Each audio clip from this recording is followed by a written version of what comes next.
Assalamualaikum warahmatullahi wabarakatuh. Kami kelompok 6 akan menjelaskan materi tentang anatomi fisiologi sistem kardiovaskular. Sebelumnya, saya mengucapkan terima kasih kepada Ibu Apoteker Mila Febrina MSc selaku dosen pengampu pada mata kuliah anatomi fisiologi manusia. Selanjutnya, saya akan memperkenalkan anggota dari kelompok 6. Yang pertama, saya sendiri sebagai moderator, Clara Wilson Melizevita. Selanjutnya, Andika Syahputra, Muhammad Felito, Nasiwal Faiza, Kun Laila Hania, Anissa Sabrina, Nisrina Putri, Inkelas Maria, dan Natasha Febrianti. Baiklah, kita akan memasuki materinya. Apa sih sistem kardiovaskular itu? Sistem kardiovaskular merupakan sistem tubuh yang bertugas menyediakan suplai darah ke seluruh tubuh dan mengatur kecepatan serta jumlah darah yang dibawa melalui pembuluh-pembuluh darah sebagai respons terhadap berbagai rangsangan. Komponen utama sistem kardiovaskular adalah jantung, pembuluh darah, dan darah. Hal ini berfungsi untuk mengantarkan oksigen, nutrisi, dan hormon, serta mengeluarkan limbah dan karbon dioksida dari tubuh. Selanjutnya ada pengertian jantung. Apa itu jantung? Tubuh manusia memiliki sistem kardiovaskular yang terdiri dari arteri, vena, dan kapiler, serta jantung. Jantung adalah salah satu organ vital dalam tubuh manusia yang berperan penting dalam menjaga kelangsungan hidup. Jika jantung kehilangan fungsinya, akibat yang paling fatal bisa berupa kematian. Oleh karena itu, penting untuk memahami anatomi jantung dan cara kerjanya sebagai langkah awal dalam menjaga kesehatan jantung. Jantung berbentuk seperti pir, kerucut, atau piramida terbalik. Pada basis jantung terdapat aorta, batang nadi paru, pembuluh balik atas dan bawah, dan pembuluh balik. Jantung sebagai pusat sistem kardiovaskular terletak di sebelah rongga dada atau kafum toraks sebelah kiri yang terlindung oleh costae, tepatnya pada mediastinum. Untuk mengetahui denyutan jantung, kita dapat memeriksa di bawah papila mamae 2 jari setelahnya. Selanjutnya yaitu ada ruang jantung. Ruang jantung ini terbagi menjadi 4 bagian, yaitu serambi kiri, serambi kanan, bilik kiri, dan bilik kanan. Serambi kiri ini fungsinya menerima darah dari vena cava superior dan inferior yang banyak CO2-nya. Serambi kanan fungsinya menerima darah dari vena cava superior dan inferior yang banyak O2. Bilik kiri fungsinya yaitu memompakan darah yang kaya akan O2 ke seluruh tubuh atau jaringan-jaringan tubuh.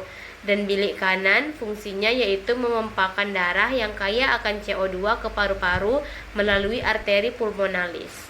Lapisan jantung. Lapisan jantung terdiri atas yang pertama, namanya perikardium. Perikardium ini berfungsi sebagai kantong pembungkus jantung, yang dimana di dalam perikardium ini terdapat epikardium yang berguna sebagai lapisan pelindung atau luar jantung. Yang kedua yaitu ada miokardium. Miokardium berfungsi sebagai lapisan tengah yang merupakan lapisan otot jantung. Dan yang ketiga ada endokardium. Endokardium ini merupakan lapisan bagian dalam dan juga untuk membentuk kutub jantung. Selanjutnya yaitu ada pembuluh darah. Pembuluh darah ini terbagi menjadi 3 bagian. Ada arteri, vena, dan kapiler. Arteri memiliki dinding yang kukuh dan lentur untuk mengalirkan darah yang kaya akan oksigen dari jantung ke seluruh jaringan tubuh. Yang kedua yaitu ada vena. Vena ini memiliki dinding yang lebih lunak untuk mengalirkan darah dari jaringan ke jantung. Dan yang ketiga yaitu kapiler. Kapiler mengedarkan nutrisi dan membawa sisa zat metabolisme ke seluruh tubuh dan juga menjadi penghubung pembuluh darah arteri dan vena selama proses pertukaran oksigen dan karbon dioksida. Sebelumnya saya sudah menyampaikan apa fungsi dari arteri, vena, dan kapiler. Sekarang saya akan menyampaikan bagian-bagian dari pembuluh darah tersebut. Pembuluh darah arteri memiliki 3 lapisan, yaitu tunika intima, tunika media, dan tunika eksterna. Selanjutnya ada vena. Pembuluh darah vena apa saja yang terdapat dalam tubuh? Pembuluh darah vena yang terdapat dalam tubuh yaitu vena ke jantung yang meliputi vena cava superior, inferior, dan pulmonalis. Lalu juga ada vena yang bermuara pada vena cava superior. Lalu bagian apa saja yang terdapat pada kapiler? Pada kapiler ada yang namanya kapiler arteri dan kapiler vena.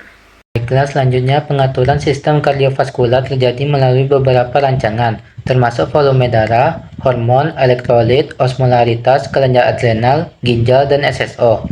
Sistem saraf parasimpatis dan simpatis juga memainkan peran penting dalam mengatur sistem kardiovaskular ini. Sistem kardiovaskular terkait volume darah. Volume darah mengacu pada jumlah total cairan yang bersirkulasi di dalam arteri, kapiler, vena, venula, dan ruang jantung setiap saat. Komponen yang menambah volume pada darah termasuk sel darah merah atau eritrosit, sel darah putih atau leukosit, trombosit, dan plasma. Volume darah diperlukan untuk menjaga perfusi yang memadai ke semua jaringan dalam tubuh. Hampir semua sel dalam tubuh membutuhkan pengisian nutrisi dan sistem pembuangan limbah. Yang keduanya disediakan oleh darah. Volume darah juga berfungsi dalam pemeliharaan osmolaritas tubuh. Osmolaritas mengacu pada keseimbangan zat terlarut dan air dalam larutan. Dalam hal ini darah. Sistem yang berfungsi dengan baik mempertahankan osmolaritas 275 hingga 295 osmolaritas per kilogram air melalui manipulasi air dan natrium terutama di ginjal. Sistem kardiovaskular terkait dengan hormon. Pengaturan sirkulasi secara hormonal berarti juga pengaturan oleh zat-zat yang disekresi atau yang diabsorpsi ke dalam cairan tubuh. Adapun hormon yang berperan dalam pengaturan peredaran darah diantaranya 1. Zat vasokonstriksi, norepinefrin dan epinefrin. Norepinefrin adalah hormon vasokonstriktor yang amat kuat, sedangkan epinefrin tidak kuat.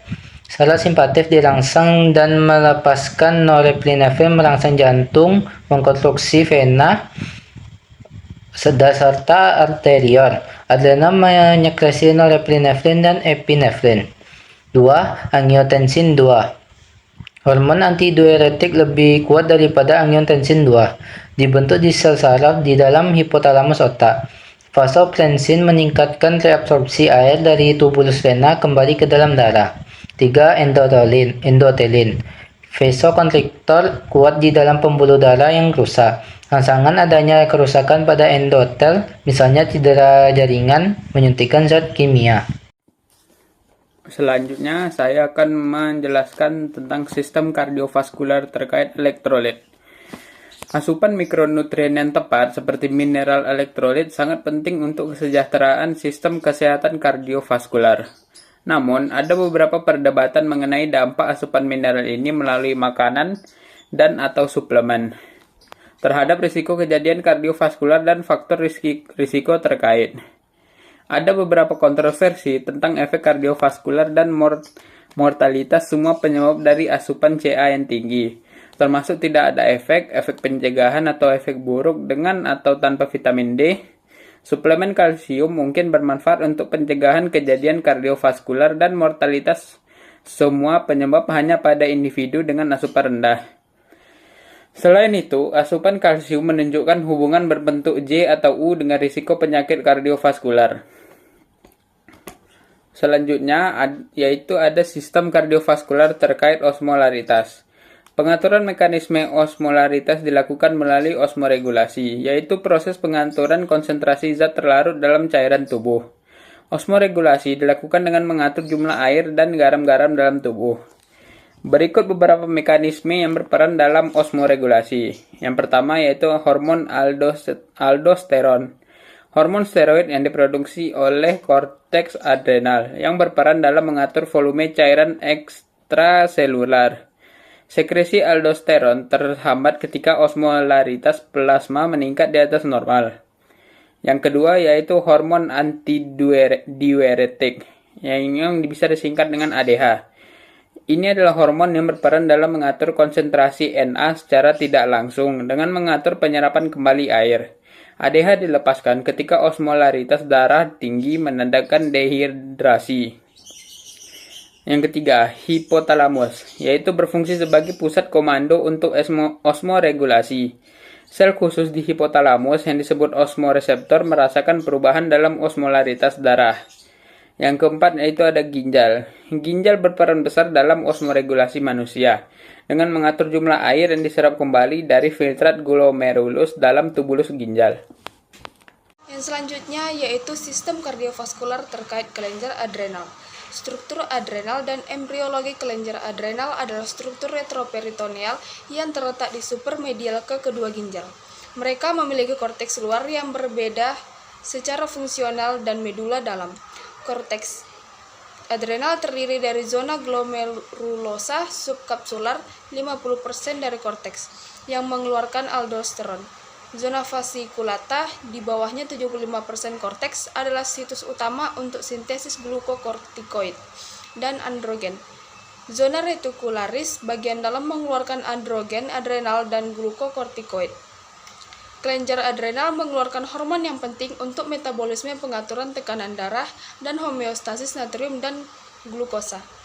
Hipo atau hipersekresi hormon-hormon ini mengancam jiwa. Memahami fungsi fisiologis hormon adalah prasyarat untuk pengelolaan penyakit kelenjar adrenal. Sistem kardiovaskular terkait ginjal. Sistem ginjal dan lebih khusus lagi ginjal terutama bertanggung jawab untuk mengatur volume darah. Fungsi utama ginjal adalah untuk memodifikasi zat terlarut dan kandungan air darah melalui penyaringan, reabsorpsi, dan sekresi. Saat darah melewati glomerulus ginjal, zat terlarut dan air disaring tergantung pada berbagai molekul pesinyalan. Kemudian, saat filtrat melewati tubulus, beberapa filtrat diserap kembali bersama dengan air. Jumlah air dan zat terlarut yang diserap kembali adalah yang terutama mengatur volume. Jika volume darah terlalu rendah, lebih banyak filtrat yang diserap kembali. Jika volume darah terlalu tinggi, lebih sedikit filtrat yang diserap kembali. Ginjal yang bertanggung jawab atas sekresi eritropoietin. Eritropoietin adalah protein yang memberi sinyal pada sumsum tulang untuk menghasilkan sel darah merah. Oleh karena itu, ginjal bertanggung jawab atas regulasi dan produksi parsial volume darah. Sistem kardiovaskular terkait SSO atau sistem syaraf otonom. Sistem syaraf otonom terbagi menjadi dua. Yang pertama yaitu stimulasi SSO simpatis, yaitu meningkatkan kerja sistem kardiovaskular. Kemudian, menyiapkan tubuh siap menghadapi atau menghindari bahaya atau ancaman. To fight or to flight. Yang kedua yaitu stimulasi SSO parasimpatis, adalah menurunkan kerja sistem kardiovaskular, kemudian mengembalikan tubuh ke kondisi normal, to rest or to relax. Baiklah, di sini saya akan menjelaskan konsep curah jantung, volume kuncup, dan juga preload. Yang pertama, ada curah jantung atau cardiac output. Curah jantung adalah jumlah darah yang dipompa oleh ventrikel selama satuan waktu. Curah jantung pada orang dewasa normal itu sekitar 5 liter per menit. Namun, akan tetapi itu sangat bervariasi, tergantung pada kebutuhan metabolisme tubuh seseorang. Curah jantung atau cardiac output itu sebanding dengan volume kuncup dikalikan dengan frekuensi jantung. Pengukuran cardiac output ini dapat dilakukan dengan mengalihkan detak jantung per menit dengan jumlah darah yang dipompa jantung setiap detakan. Adapun dua metode pemeriksaan dari cardiac output ini. Yang pertama itu untuk menggunakan ekokardiografi. Yang kedua itu pemasangan selang dari pembuluh darah di leher yang diarahkan menuju jantung.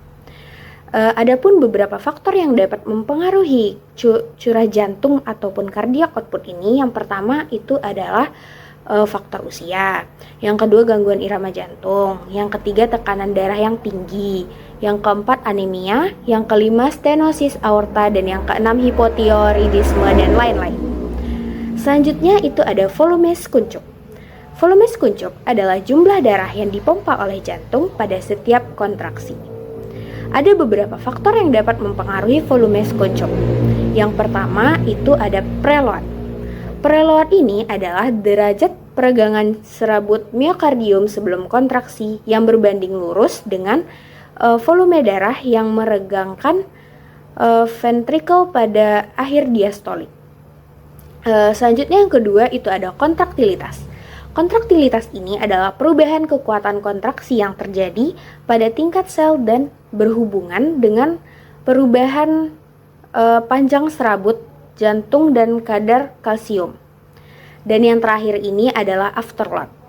Afterload ini adalah besarnya tekanan ventrikel yang harus dihasilkan untuk memompa darah melawan perbedaan tekanan yang ditimbulkan oleh tekanan arteriole.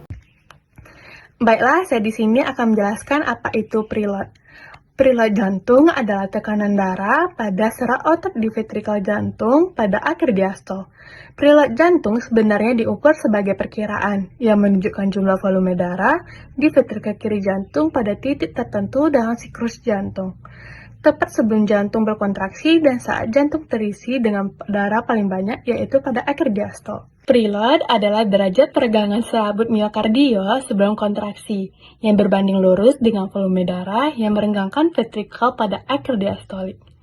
Faktor-faktor yang mempengaruhi preload meliputi aliran balik vena, kontraksi atrium, denyut jantung, resistensi dari katup, dan kepatuhan ventrikel. Dalam pengaturan klinis, preload dinilai berdasarkan tekanan akhir diastolik ventrikel. Tekanan akhir diastolik ventrikel kanan sama dengan tekanan atrium kanan atau tekanan vena sentral, CVV.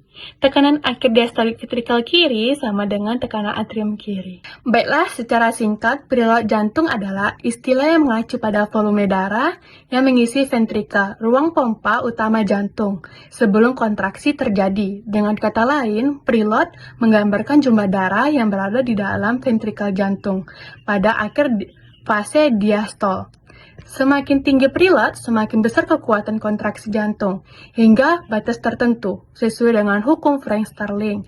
Namun, jika preload terlalu tinggi atau terlalu rendah, fungsi jantung akan terganggu, yang dapat menyebabkan kondisi seperti gagal jantung hingga hipotensia. Baik, selanjutnya fisiologi pompa darah. Sistem peredaran darah adalah sistem yang mengangkut darah, nutrisi, oksigen, hormon ke seluruh tubuh. Ini adalah salah satu sistem organ terpenting yang menentukan fisiologi suatu organisme. Pada manusia, ukuran fungsi sistem peredaran darah dapat diperoleh dengan mengukur tekanan darah. Fungsi utama sistem peredaran darah adalah menyediakan oksigen dan nutrisi. Sistem peredaran darah juga membuang limbah dari sel dan organ sehingga tubuh dapat membuangnya. Jantung mengendarkan darah ke seluruh tubuh melalui jaringan arteri dan vena. Sistem kardiovaskuler juga dikenal sebagai sistem peredaran darah Anda. Istilah kardio dan vaskular masing-masing berhubungan dengan jantung dan arteri darah. Baiklah, secara singkatnya, jantung memompa darah melalui arteri menuju jaringan, sementara vena mengembalikan darah yang mengandung limbah ke jantung untuk dibersihkan dan diberi oksigen di paru-paru. Sistem ini sangat penting untuk menjaga sel tetap berfungsi. Sistem peredaran darah dikenal sebagai kardiovaskuler. Kardiovaskuler merupakan dua kata yang bergabungan dengan istilah kardio, mengacu pada jantung, dan vaskuler pada pembuluh darah. Kita masuk pada materi selanjutnya, yaitu fisiologi curah jantung. Pada keadaan normal, jumlah darah yang dipompakan oleh ventrikel kiri dan ventrikel kanan sama besarnya. Besar curah jantung seseorang tidak selalu sama, tergantung keaktifan tubuhnya. Kerja jantung meningkatkan pada waktu kerja berat, stres, dan peningkatan suhu lingkungan. Sedangkan curah jantung menurun ketika waktu tidur.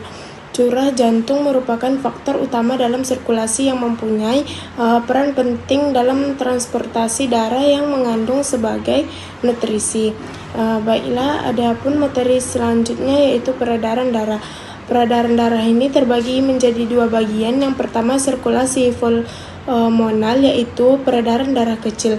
Darah dari pembuluh bilik masuk dalam serambi kanan yang berkontraksi dan memompanya dalam arteri pulmonalis untuk mengambil oksigen dan membuang karbon dioksida. Nah, yang kedua ada sirkulasi sistemik, yaitu peredaran darah besar. Darah yang meninggalkan serambi kiri jantung melalui aorta mengambil zat-zat sisa untuk selanjutnya dikeluarkan. Peredaran darah koroner, dia tuh melalui aorta, arteri koroner, arteriol, kapiler venula, lanjut ke sinus koroner, dan terakhir itu ada atrium kanan.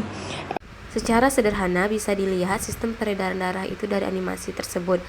Peredaran darah kecil melalui paru-paru, sedangkan peredaran darah besar melalui seluruh tubuh.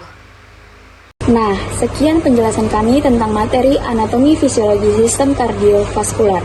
Sebelumnya, apabila ada kesalahan kata, kami mohon maaf. Assalamualaikum warahmatullahi wabarakatuh.